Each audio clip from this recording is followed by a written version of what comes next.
आज हमार दिल टूटल बावे, पूजो दिल टूट के चल गए दिल्ली भाई हमार। और लड़की के आप लोग जानते हैं जब दिल टूटता है तो दर्द यहाँ होता है, दिल टूटता है तो दर्द यहाँ होता है। लड़कियां फीलिंग लड़कों को नहीं बुझती है, लड़कियां लड़कों की फीलिंग नहीं बुझती है, लड़का लड़की का फीलिंग बुझता है और लड़कों की इज्जत नहीं मिलता है।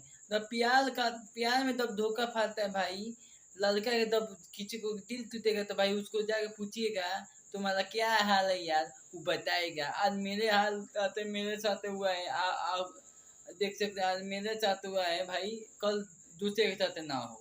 तो भाई इसीलिए हम वीडियो बना रहे भैया, ये वीडियो इतना शेयर करिएगा, इतना शेयर करिएगा कि देसी एक पेन का दिल टूट गया, पूजो दिल टूट के भाग गई।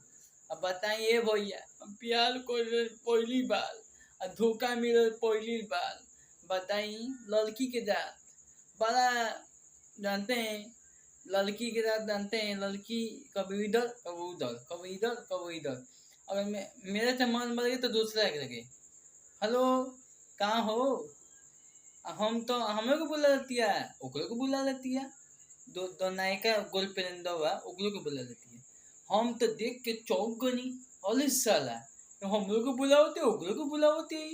तो भैया हो प्यार में इतना धोखा मिलता है, प्यार दोनों ऐसा लड़की के कलियो कि धोखा कबो ना देवे, प्यार ऐसा लड़की के कलियो कि धोखा ना देवे, लेकिन हमारे साथ धोखा मिलल बा।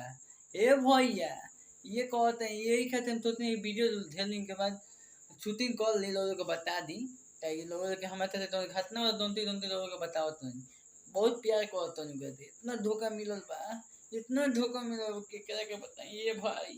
ये तो भाई ये वीडियो शेयर करें, जिसका दिल टूटेगा ये वीडियो देखिएगा तो आपको समझ में आ जाएगा। बाय।